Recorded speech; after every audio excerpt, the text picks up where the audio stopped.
당 개원 원년의 그 혹한의 겨울밤, 불교계 전체를 뒤흔들 만한 비밀이 곧 수면 위로 드러나려 하고 있었다.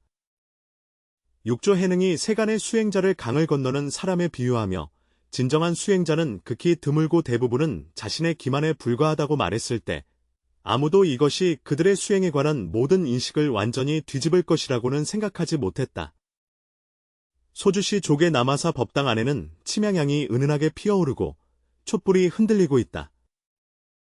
40여 명의 각처에서 온 고승들이 이 선문 태두의 곁에 둘러앉았고 모두의 얼굴에는 혼란과 불안이 가득 서려 있었다. 그들 중에는 30년 동안 경전을 독송한 노승이 있고 40년 동안 선정에 들었던 고행자가 있으며 계율을 엄격히 지키며 연구한 계율사가 있다. 그러나 지금 이 동방열애로 칭송받는 육조는 그들이 모두 스스로를 속이고 있다고 말한다. 가장 이해하기 어려운 점은 육조가 이 놀라운 말을 한 후에 마치 노승이 선정에 든 듯 입을 다물고 말하지 않았다는 것이다. 제자들이 아무리 절을 하며 법을 청해도 먼 길을 달려온 법 구하는 자들이 아무리 간청해도 그는 다시 입을 열지 않았다. 셋째 날 해질 무렵까지 먼 천리 밖에서 달려온 젊은 승려 형각이 나타나자 육조는 갑자기 두 눈을 뜨고 눈 속에 이상한 빛이 스쳐 지나갔다. 이때 법당 안은 숨이 막힐 정도로 답답한 분위기였다. 가장 앞줄에 앉아있는 지롱 노승은 하얀 눈썹이 서리고 두 손은 염주를 꼭 쥐고 있어 손가락 마디가 약간 하얗게 변해 있었다. 그는 마침내 참지 못하고 입을 열었다. 스승님, 제자는 7살에 출가하여 지금까지 이미 50해가 되었습니다. 매일 경전을 읽고 수행하며 참선을 게을리하지 않고 염불도 끊임없이 해왔습니다. 50년 넘게 단 하루도 게으름을 피운 적이 없습니다. 스승님, 이런 수행이 어찌 자신을 속이는 것이라 할 수 있습니까? 외인들이 보기에는 도력이 깊은 노승이 말을 하는 동안 그의 눈에는 몇 방울의 뜨거운 눈물이 흘러내렸다. 그 혼란과 고통이 깊게 패인 그의 얼굴에 또렷이 드러나 있었다. 육조는 조용히 이 노승을 응시했다. 겉보기에는 평범해 보이지만 깊이를 알 수 없는 그 눈동자 속에는 자애로운 어머니의 연민과 현자의 통찰이 함께 담겨 있었다. 그가 천천히 입을 열었다. 지룡아, 네가 53년 동안 수행해왔는데 스스로에게 한 가지 물어본 적이 있느냐? 도대체 누가 수행하고 있는 거냐고. 물론 제자가 수행하고 있는 것입니다. 지룡이 주저함 없이 대답했다. 육조께서 살짝 고개를 저으시며 보시오, 이것이 바로 첫 번째 자기기만의 시작이라오 라고 하셨다. 대중 승려들은 당황하여 이 대답에 어디에 문제가 있는지 전혀 이해하지 못했다. 육조는 일어나서 창가로 걸어갔다. 이때는 마침 황혼 무렵으로 먼 산은 푸른 안개 같고 저녁 해는 눈처럼 희다. 그는 창밖에 이어진 산들의 완만한 굴곡을 가리켰다. 여러분, 저 먼 산을 보세요. 그가 수행하려 했다고 한 적이 있나요? 부처가 되려 했다고 한 적이 있나요? 모두가 그의 손가락을 따라 바라보니 푸른 산은 그대로이고 흰 구름은 유유히 떠 있습니다. 다시 그 흐르는 물을 보니 육조께서 또 상기슬글 굽이도는 시냇물을 가리키셨다. 그는 깨달음을 위해 노력한 적이 있습니까? 해탈을 위해 괴로워한 적이 있는가? 시냇물은 맑고 청명하며 천천히 흐르고 가끔 물고기들이 뛰어올라 잔잔한 물결을 일으킨다. 육조가 몸을 돌리며 엄숙한 표정을 지었다. 산은 산이고 물은 물이다. 그들은 본래 완전하여 애써 무엇을 닦거나 바로잡을 필요가 전혀 없다. 그런데 왜 사람들은 자신이 완전하지 않다고 느끼며 수행을 통해 무언가를 변화시켜야 한다고 생각할까요? 형각은 생각에 잠겨 있었다. 과연 분별심과 망상 집착이 생겨서야 비로소 자신이 수행해야 한다고 느끼는 것일까? 이것은 겉으로 드러난 문제일 뿐이다. 육조의 눈에는 깊은 빛이 스치듯 나타났다. 진정한 문제는 수행자가 수행하는 과정에서 또 다른 분별과 집착을 더해 버린다는 데 있다. 나는 너무 많은 수행자들을 보아왔다. 그들은 자신이 정진 수행하고 있다고 생각하지만 실제로는 계속해서 자아의식을 강화하고 있을 뿐이다. 지룡노승은 더 혼란스러워하며 들었다.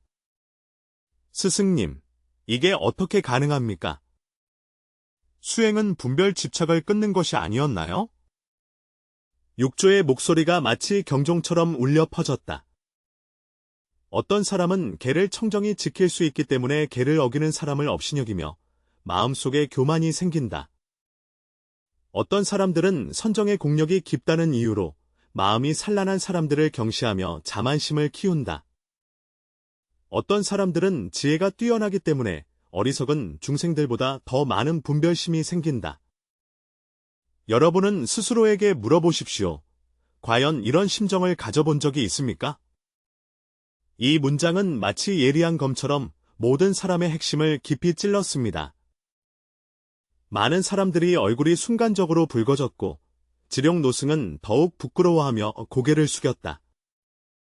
그는 평소에 자신이 수행을 엄격히 하는 것을 자랑스럽게 여기고 새로 출가한 어린 스님들을 무시했다는 것을 떠올렸다. 또 한 가지 더욱 은밀한 자기기만이 있으니 육조께서 계속 말씀하시되 특히 더 엄격한 것은 바로 수행의 경지와 감흥에 집착하는 것이다. 누군가 좌선 중에 빛을 본다고 해서 자신이 깨달았다고 여긴다. 누군가 경전을 외울 때 청정함을 느끼면 자신이 증과했다고 생각한다. 어떤 사람이 염불할 때 상서로운 징후를 보게 되면 곧 자신이 왕생할 희망이 있다고 생각한다. 알지 못하는 것은 이 모든 것이 오직 마음의식의 변화된 모습일 뿐이며 모두 허망하고 실체 없는 허상임을 말이다. 뒷자리에 앉아있던 한 젊은 승려가 이 말을 듣고 얼굴빛이 순식간에 창백해졌다. 그는 며칠 전 좌선할 때 확실히 금빛 광명을 보았던 것을 떠올리며 그로 인해 며칠 동안 기뻐했다. 그렇다면 우리는 어떻게 자신의 수행이 진실한지 거짓인지를 판단해야 할까? 한 중년 스님이 긴장된 목소리로 물었다. 육조는 깊은 눈빛으로 그 스님을 바라보며 말했다. 진정한 수행에는 수행자도 없고 수행 방법도 없으며 수행의 경지도 없다. 네가 아직도 내가 어떻게 수행하고 있는지 묻고 있다면 이미 너는 스스로를 속이는 함정에 빠진 것이다. 이 말씀에 모든 사람들이 말을 잃고 입을 다물지 못했다. 수행자가 없고 수행법이 없으며 수행의 경지가 없다면 그것을 아직 수행이라 부를 수 있을까? 많은 이들의 혼란스러움을 알아차린 육조는 표정이 조금 누그러졌다.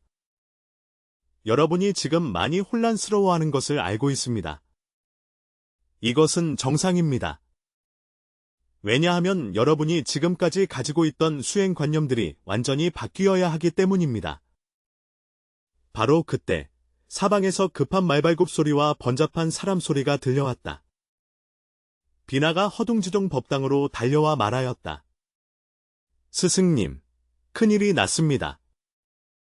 밖에 많은 관병들이 와서 조정을 대표하는 감찰관들이 에워싸고 있었다. 황제가 포고문을 선언하려 한다고 말했다. 황제의 조서라는 네 글자를 들으니 모든 사람들의 얼굴빛이 변했다. 육조는 비록 세상에 이름이 널리 알려졌으나 항상 겸손하게 행동하였으며 한 번도 조정과 연루된 적이 없었다. 지금 황제께서 갑자기 어명을 내리셨는데 게다가 육조께서 이르러 돌아가시려는 중대한 시점에 이루어진 것이니 그 안에 반드시 어떤 숨은 뜻이 있을 것이다. 더욱 소름 끼치는 것은 지난밤 형각이 이상한 꿈을 꾸었는데 자신이 높은 산봉우리 꼭대기에 서 있으니 구름 속에서 흰옷을 입은 노인이 말하기를 수행의 길에는 두 가지 관문이 있으며 이 중요한 관문을 통과해야 근본에 이를 수 있다고 하였다. 이 갑작스러운 병고가 바로 꿈에서 말한 관문인가? 육조는 이 소식을 듣고도 얼굴에 조금도 놀라움이 없었으며 마치 이미 예견하고 있던 듯했다. 알겠습니다. 먼저 가보세요. 비고스님은 밖의 상황이 매우 심각하게 들려서 떠날 엄두를 내지 못했다. 창문을 통해 이미 절 밖에는 횃불이 숲처럼 빛나고 있는 것을 볼 수 있었다. 육조께서 중생들을 향해 돌이키시며 오늘의 설법은 잠시 중단해야 할 것 같다고 말씀하셨다. 스승님, 형각이 간절한 마음으로 일어서며 말했습니다. 방금 선생님께서 수행에 관해 문제를 말씀하셨는데 아직 자세히 시작하지 않았습니다. 만약 나중에 무슨 변고가 생기면 다른 사람들도 모두 고개를 끄덕이며 얼굴에 아쉬움과 걱정이 가득했다. 육조께서 법을 구하는 이들의 간절한 얼굴들을 바라보시며 눈에 자비로운 연민이 넘치셨다. 선지식 여러분, 오늘 나는 여러분께 한 가지 비밀을 말하려 하노니 이 비밀은 모든 수행자의 생사와 관련된 중대한 문제이다. 생사대사라는 내 글자를 듣자 모든 사람들이 긴장했고 법당 안은 순식간에 정막에 휩싸였다. 수행의 길에는 확실히 두 가지 가장 중요한 장애물이 있으며 육조의 목소리는 마치 큰 종소리처럼 법당에 울려 퍼진다. 이 두 가지 장애는 수행을 자가기만으로 만드는 근원일 뿐만 아니라 부처님이 되는 길에서 반드시 극복해야 할 핵심이다. 수백 년 동안 수많은 수행자들이 이 두 가지를 깨닫지 못해 보리도의 길에서 방향을 잃고 심지어 수련할수록 자신의 본성에서 점점 멀어지게 되었다. 밖에 소란스러운 소리가 점점 커지고 횃불의 빛이 커튼을 통해 법당 안으로 들어와 벽에 흔들리는 그림자를 들이우고 있었다. 형각의 심장은 북을 치듯이 급하게 뛰었다. 스승님, 이 두 가지 장애는 무엇입니까? 부디 빨리 말씀해 주세요. 육조는 형각을 깊이 바라본 후 모든 사람을 두루 둘러보았다. 각자의 얼굴에는 기대와 불안이 가득 담겨 있었다. 첫 번째 장애물로 육조가 막 입을 열려는 순간 법당 밖에서 갑자기 귀청이 터질 듯한 종소리가 울려 퍼졌다. 이는 사찰에서 평소 시각을 알리는 종이 아니라 극히 긴급한 상황에서만 울리는 거대한 금종이었다. 종소리 하나하나가 산사태와 지진처럼 진동하며 법당 안의 향로가 미세하게 떨리고 있다.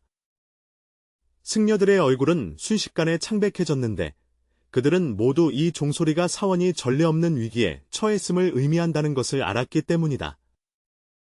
온몸이 피투성인 어린 새내기 스님이 비틀거리며 법당으로 뛰어들어 육조 앞에 무릎 꿇었다. 스승님, 밖에서 온 사람들은 평범한 척사가 아닙니다. 그들은 스승님을 잡아가서 수도로 데려가 신문하겠다고 합니다. 게다가 당신은 요승이라며 군중을 현혹시킨다며 그 자리에서 처형하라고 합니다. 이 소식은 마치 쾌청한 하늘에 벼락이 내리친 듯 갑작스럽게 퍼져나갔고 모두가 깜짝 놀라 눈을 부릅떴다. 육조는 불교계에서 태산북두와 같은 지위에 있는데 어떻게 조정에서 그를 요승으로 볼 수 있겠는가? 법당 밖에서 질서정연한 발자국 소리가 들려오고 안뜰은 이미 불길이 하늘을 찌르고 있으며 수백 명의 전투 장비를 갖춘 관군이 남아사를 완전히 포위하고 있었다. 그들은 밝게 빛나는 칼과 검을 손에 들고 모두 살기등등한 모습이었다. 스승님, 우리는 어떻게 해야 합니까? 지령 노승의 목소리가 떨렸다. 그러나 가장 충격적인 것은 육조의 반응이었다. 이토록 위급한 상황에 직면했음에도 그는 전혀 당황하지 않았고 오히려 눈빛 속에 이상한 빛이 스치며 입가에는 신비로운 미소가 번졌다. 여러분은 놀라지 마십시오. 육조의 목소리는 여전히 고요한 물결과 같으며 이것이 바로 천명이 정한 바입니다. 생과 사의 고비에서 여러분이 두 장애의 참모습을 직접 체험하게 하기 위함입니다. 뭐라고? 사람들은 더욱 혼란스러워했다. 벌써 시간이 이렇게 됐는데도 스승님께서 아직도 장애에 대해 말씀하고 계시다니? 육조께서 법당 한가운데로 걸어가 부처님을 향해 두 손을 모으셨다. 밖의 함성 소리가 점점 가까워지고 불꽃도 점점 밝아져서 남아사는 마치 불바다 속에 놓인 것 같았다. 여러분은 지금 마음속에 무엇을 생각하고 있습니까? 육조가 갑자기 몸을 돌려 묻자 눈동자의 빛이 번개처럼 날카로웠다. 도망칠 방법을 생각하고 있었나? 한 젊은 승려가 무심코 말했지만 곧 후회하며 생각했다. 이 군인들이 왜 스승님을 잡으려 하는지. 또 다른 사람이 말하기를 스승님께서 아직 말씀하지 않은 2가지 장애가 있다고 생각한다 하니 형각이 급히 말했다. 6조, 6조.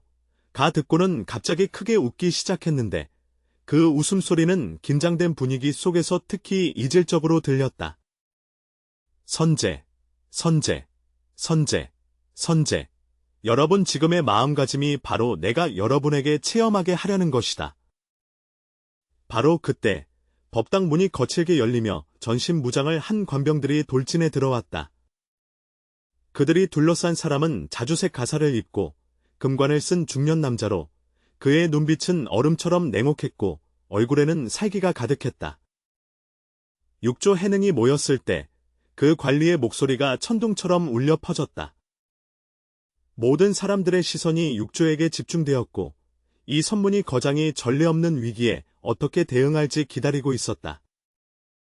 6조는 대답하지 않고 형각에게 모두를 당황하게 하는 말을 한마디 건넸다. 이제 너는 여전히 그 2가지 장애물이 무엇인지 알고 싶느냐? 이렇게 위험천만한 상황에서 6조가 여전히 장애물에 대해 이야기하자 모든 사람이 믿기 어려워했다. 그러나 더욱 신기한 것은 6조가 이 말을 하는 순간 형각의 눈에 갑자기 깨달음의 빛이 번쩍였다는 것이다. 스승님, 제자가 이해했습니다. 형각의 목소리는 크지 않았지만 번잡한 법당 안에서는 유독 명료하게 들렸으며 첫 번째 장애물은 능소별취의 아집이었다. 6조는 흐뭇하게 고개를 끄덕이며 말했다. 훌륭하다.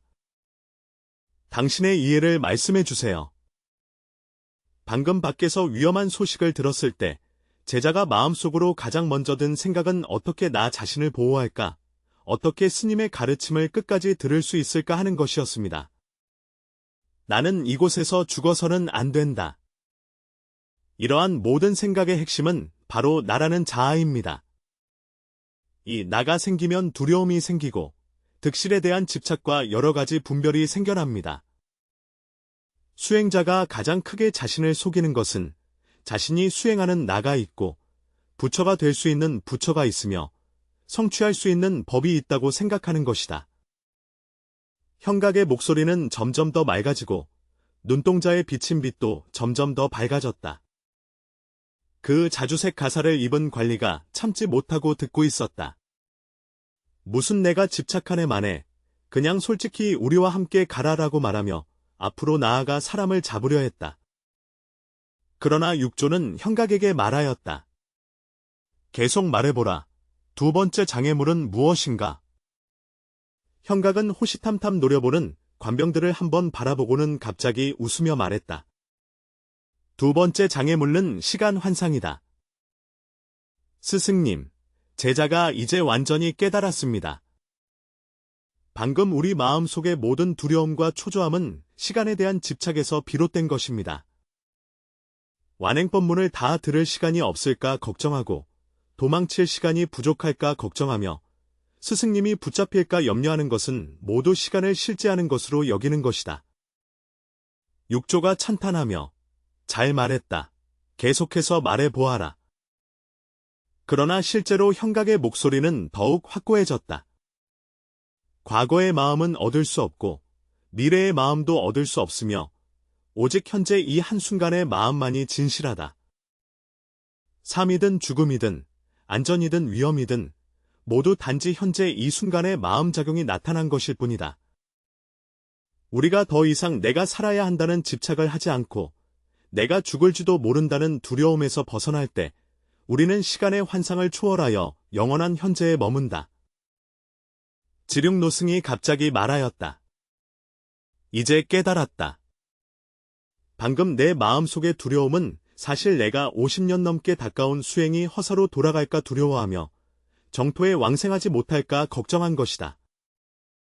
이는 바로 스승님께서 말씀하신 능소별과 시간 환각입니다. 좋습니다. 6조의 눈에는 위로의 빛이 스쳤습니다. 여러분이 이 2가지 장애를 진정으로 이해하게 되면 눈앞에서 무슨 일이 일어나든 그것은 마음속의 한 생각일 뿐이며 순간순간 나타나는 현상에 불과하다는 것을 알게 될 것입니다.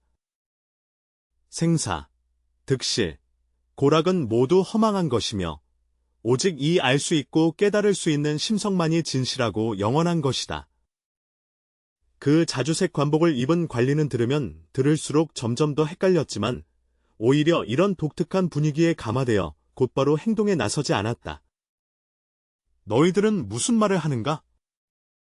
무슨 장애가 되고 안 되고 하는 것인가? 육족이 이 관리에게 몸을 돌렸는데 눈에는 조금의 두려움도 없고 오히려 자비로운 빛이 비치고 있었다. 이 분이시여, 당신이 나를 잡으러 온 것은 매우 급하고 중요하다고 생각하십니까? 관리가 고개를 끄덕이며 말했습니다. 물론입니다. 이것은 황제의 명령이므로 거스를 수 없습니다.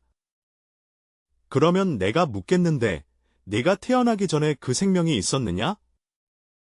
당연히 없었다. 네가 죽은 후에 이 생명 또한 없을 것이다.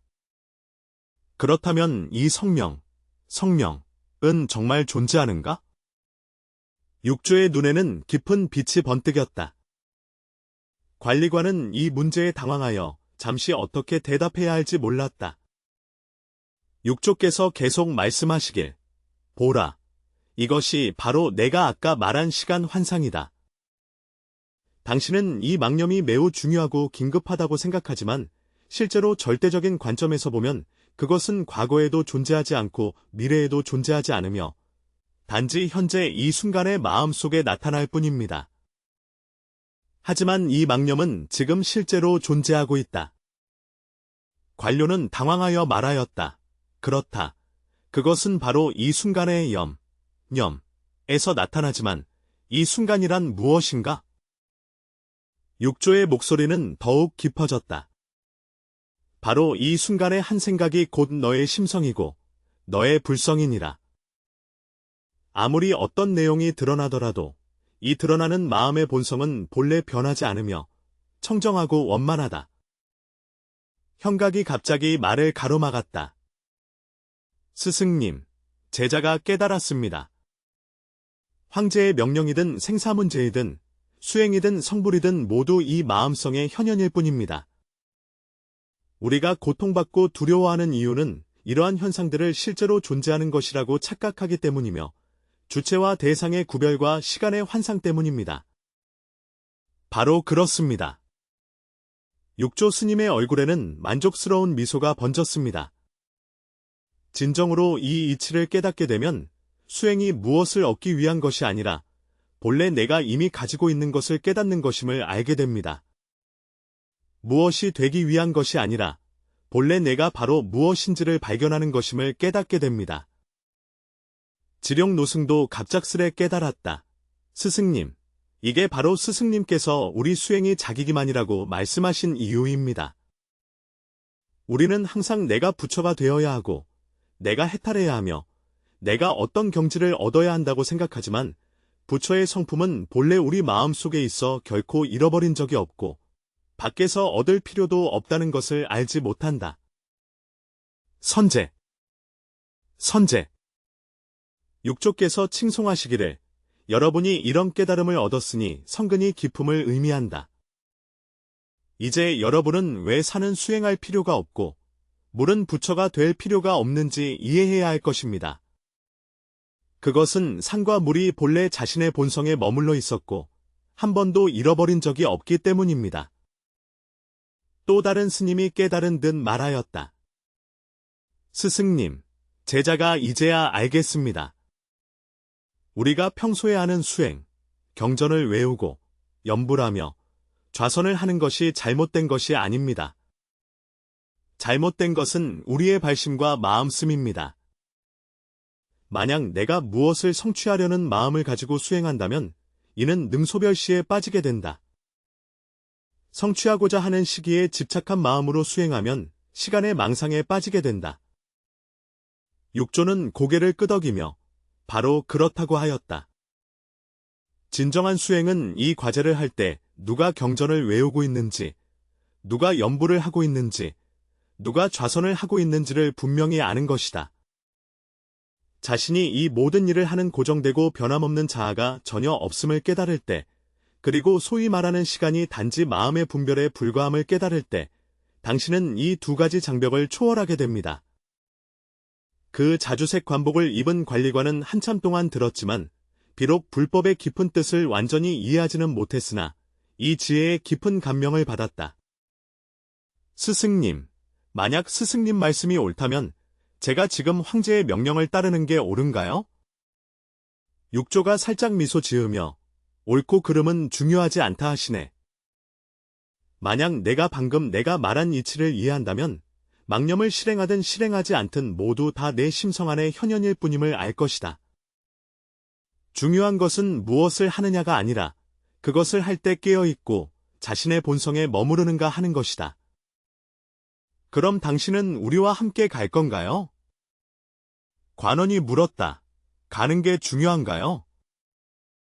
육조의 눈에는 깊은 빛이 반짝였으니 진정한 육조는 이 몸 안에도 궁중에도 있지 않고 바로 모든 이의 마음 속에 있다. 여러분이 잡으려는 이 몸은 다만 사대가 합한 가상일 뿐이니 마치 하늘의 구름과 물속의 달 그림자와 같아 무엇에 집착할 것이 있겠는가? 여기서 육조께서 갑자기 중생들에게 말씀하시길, 내가 지금 그들에게 끌려간다면 너희는 어떻게 생각하겠느냐? 매우 슬프고 스승님의 안전을 걱정하게 될 것입니다.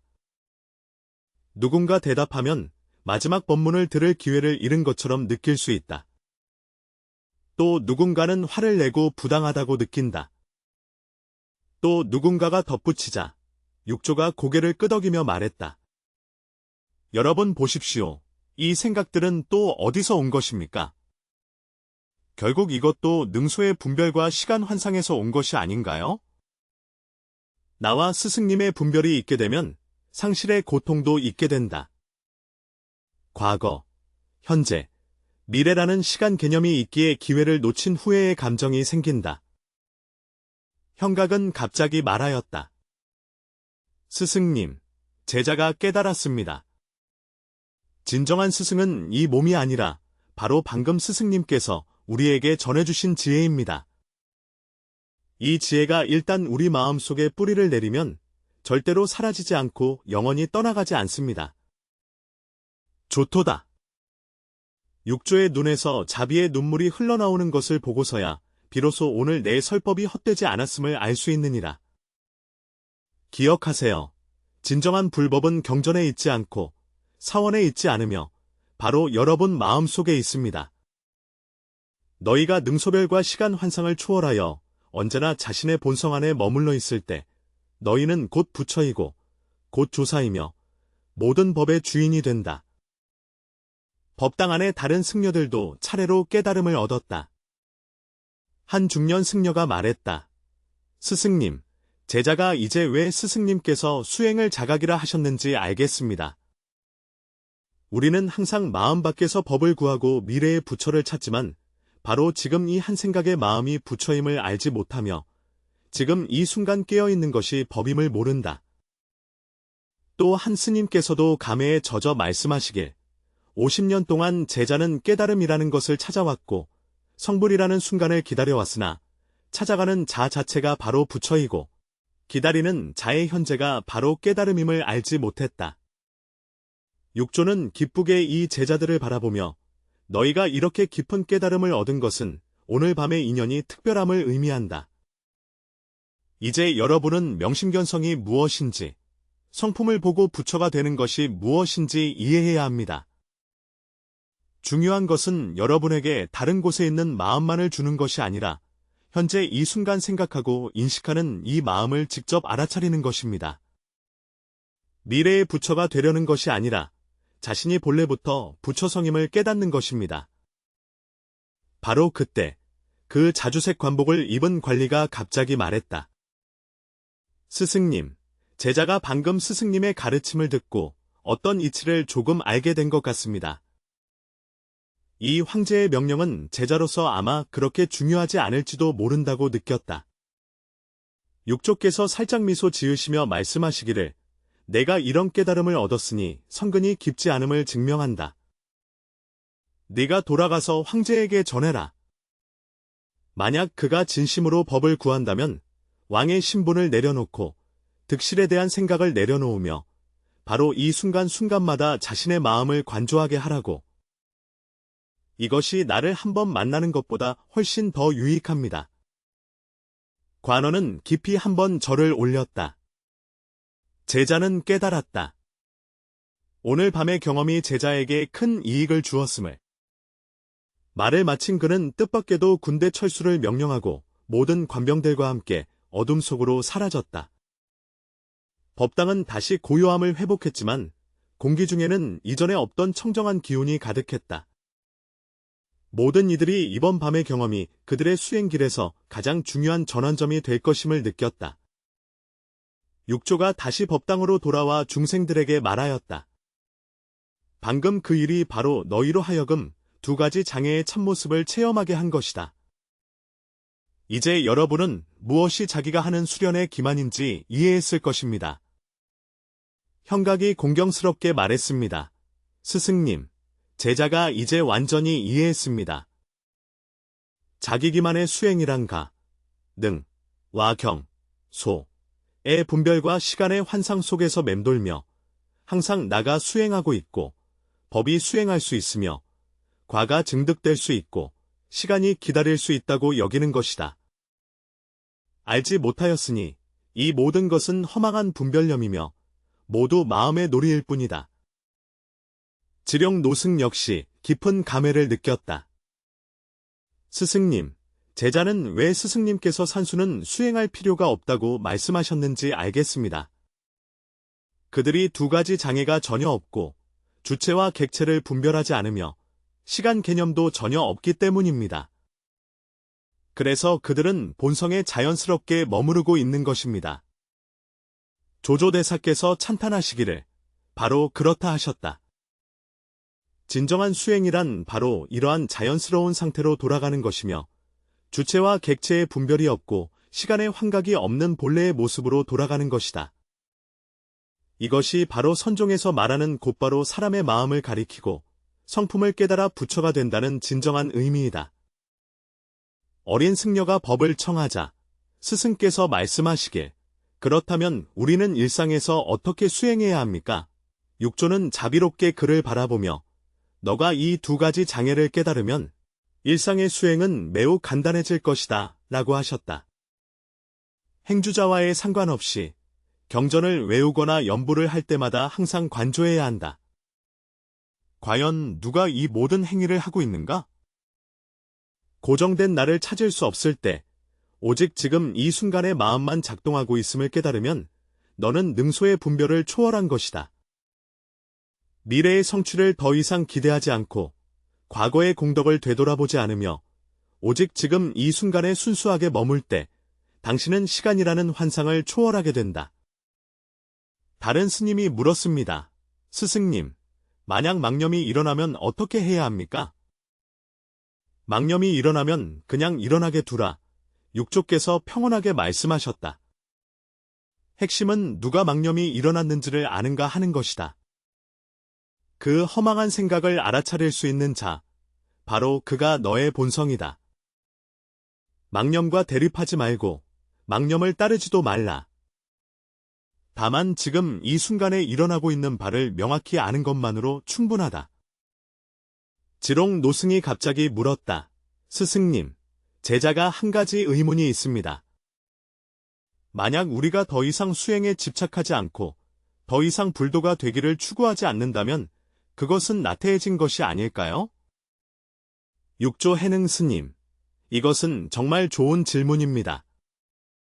수행에 집착하지 않는다고 해서 수행하지 않는 것이 아니며 부처가 되고자 하지 않는다고 해서 부처가 되지 않는 것이 아니다. 수행할 때 누가 수행하는지 알고 부처가 될 때 누가 부처가 되는지를 아는 것이다. 이 이치를 진정으로 깨닫게 되면 당신은 예전보다 더욱 정진하게 될 것입니다. 왜냐하면 더 이상 어떤 목표를 위해 수행하는 것이 아니라 마음의 본성에서 자연스럽게 흘러나오는 수행이기 때문입니다. 당신은 더 이상 깨달음을 얻지 못할까 두려워하지 않습니다. 왜냐하면 본래 당신 자신이 바로 부처임을 깨달았기 때문입니다. 밤이 깊어가지만 법당 안의 토론은 점점 더 열기를 띠었다. 모든 사람은 오늘 밤 단순한 지식을 얻은 것이 아니라 완전히 새로운 생명 경험을 얻었다고 느낍니다. 한 중년 승려가 말했습니다. 스승님, 제자가 이제 깨달았습니다. 예전에 반야심경을 외울 때 항상 무지영무득, 무지영무득이라는 구절을 이해하지 못했습니다. 이제야 알겠다. 진정한 지혜는 무지의 지혜이며 참된 도를 얻음은 무득의 얻음임을. 능소의 분별을 초월하면 능득하는 나와 득하는 법이 없다. 시간의 환상을 초월하면 과거의 무지와 미래의 깨달음이 없다. 육조께서 칭찬하시길 훌륭합니다. 이러한 깨달음을 가졌다는 것은 반야를 진정으로 이해했다는 것을 의미합니다. 반야심경에서 말하는 는 없음을 의미하는 것이 아니라 상대적인 유무를 초월한 상태를 뜻한다. 말하는 공은 고집스러운 완공이 아니라 능공과 소공의 구별을 초월한 것이다. 형각도 자신의 체험을 나누었다. 스승님, 제자가 지금 무주에 의해 그 마음이 생기는 것이 무엇인지 깨달았습니다. 무소주란 능소, 분별과 시간 환상에 머무르지 않는 것이며 생기심은 이 무주의 상태에서 자연스럽게 자비와 지혜가 생겨나는 것이다. 바로 그렇습니다. 육조께서는 기쁨의 빛을 눈에 담으셨습니다. 여러분이 진정으로 무주를 이루면 여러분의 마음은 마치 밝은 거울처럼 되어 저절로 모든 것을 비추고 저절로 인연 없는 대자비와 동체대비가 일어납니다. 이러한 자비는 중생을 제도해야 한다는 이유에서 일어나는 것이 아니라 마음 본성의 자연스러운 발로에서 생겨난다. 시간은 모르는 사이에 흘러가고 동쪽이 이미 희미하게 밝아오고 있다. 육조 스님께서 일어나시어 여러 사람들에게 말씀하셨다. 하늘이 밝아오고 있으니 내가 다시 몇 마디 중요한 말씀을 드리겠네. 모든 사람들이 집중하여 듣고 있습니다. 오늘 밤 여러분이 체험한 것을 항상 되새기고 그것이 단순한 개념이 되지 않도록 하며 여러분의 삶 속에서 실제로 체현되도록 하십시오. 기억하라. 진정한 수행은 방석 위에 있지 않고 삶 속에 있다. 사람과 이야기할 때 누가 말하고 있는지 관조해야 한다. 화가 날 때는 누가 화를 내고 있는지 자각해야 한다. 기쁠 때는 누가 기뻐하는지 자각해야 한다. 항상 이와 같은 깨어있음을 유지하는 것이 최고의 수행입니다. 지룡 노스님이 물었다. 스승님, 우리가 일상생활에서 이런 깨달음을 잊어버리면 어떻게 합니까? 잊어버리면 잊어버린 거죠. 육조께서 자비롭게 말씀하셨다. 중요한 것은 잊어버려도 괜찮다는 마음가짐을 갖는 것이다. 왜냐하면 이 깨달음은 당신이 노력해서 얻는 것이 아니라 애초에 당신이 가지고 있는 것이기 때문이다. 태양이 구름에 가려진 것과 같아서 태양이 사라진 것이 아니라 잠시 가려진 것일 뿐입니다. 구름이 흩어지면 태양이 자연히 드러난다. 한 젊은 승려가 물었다. 스승님, 우리는 어떻게 자신이 진정으로 그 두 장애를 초월했는지 알 수 있습니까? 육조께서 미소 지으며 말씀하시기를 이 질문을 더 이상 묻지 않을 때 당신은 초월한 것이다. 이 문제 자체가 능소 분별과 시간 환각의 표현이기 때문이다. 진정으로 초월한 사람은 자기가 초월했다는 생각도 아직 초월하지 못했다는 걱정도 하지 않는다. 그는 다만 자연스럽게 현재에 머무르며 자연스럽게 모든 것을 비춘다. 하늘이 점점 밝아지면서 사찰 안에는 아침 기상하는 소리가 들리기 시작했다. 종과 북소리 울리니 새로운 하루가 시작되었다. 육조께서 중생들에게 말씀하셨다. 여러 훌륭한 법우들이여, 오늘 밤의 법회는 이만 마치겠습니다. 돌아가신 후에는 오늘 밤의 설법을 잘 참고하시기 바랍니다. 기억하되 그것을 지식으로 암기하지 말고 실제 수행 방법으로 활용하라. 형각은 아쉬운 마음을 감추지 못하며 물었다. 스승님, 언제 다시 스승님의 강설을 들을 수 있을까요? 육조는 깊이 그를 응시하며 진정한 깨달음은 내 입에서 나오는 것이 아니라 내 마음 속에 있다고 가르치셨다. 항상 깨어 있으며 항상 주체와 객체의 분별과 시간의 환상을 초월할 때 당신은 항상 법문을 듣고 있는 것이다. 산과 대지는 모두 너를 위해 법을 설하고 꽃과 새, 벌레와 물고기 모두 너를 위해 깨달음을 열어준다. 모든 사람들이 듣고 깊은 감동을 받았다. 그들은 알았다. 오늘 밤의 경험이 그들의 일생에서 가장 소중한 재산이 될 것임을. 육조께서 마지막으로 말씀하셨다. 여러분 기억하라. 진정한 불법은 자랑하거나 비교하는 데 쓰이는 것이 아니라 해탈을 이루기 위해 쓰이는 것이다. 여러분이 오늘 밤 말한 도리를 진정으로 깨닫게 되면 산과 물처럼 자연스러워지고 허공처럼 광대해지며 밝은 거울처럼 청정해질 것입니다. 이것이야말로 수행의 진정한 목적이며 이것이 부처님께서 세상에 나신 본래의 뜻입니다. 하늘이 완전히 밝아지자 사람들은 아쉬움을 뒤로한 채 일어나 작별 인사를 나누었다. 모두의 얼굴에는 전에 없던 맑음과 기쁨이 가득했다. 그들은 마침내 수행의 올바른 길을 찾았다는 것을 알았기 때문이다. 그날 밤 이후로 육조가 밝힌 이 두 가지 핵심 장애는 선종 수행의 중요한 지도 원칙이 되었다. 수많은 후대의 수행자들이 능소별과 시간한상이라는 두 가지 장애를 극복함으로써 자기가 만든 속임수의 꿈에서 깨어나 본래 가지고 있던 청정한 불성을 보게 되었다.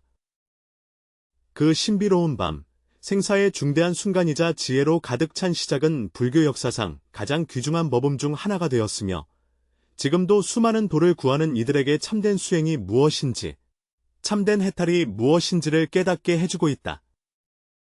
육조께서 마지막으로 남기신 말씀처럼 보리, 깨달음은 본래 성품이며 마음을 일으키는 순간 바로 망념이다. 정심은 망상 속에 있으나 삼장이 없음을 증득한다. 사람이 만약 도를 닦으면 모든 것이 방해되지 않는다. 항상 스스로의 허물을 보고 도와 더불어 바로 서는 것이다. 이것이 바로 그 두 가지 중요한 장애물에 대한 가장 정확한 요약이자 후세 수행자들에게 가장 귀중한 지침이다. 수백 년이 흘렀지만 이 밤의 지혜의 빛은 여전히 수많은 혼란스러운 영혼을 비추어 그들이 자기기만적인 수행에서 깨어나 진정한 해탈의 밝은 길을 걷게 한다.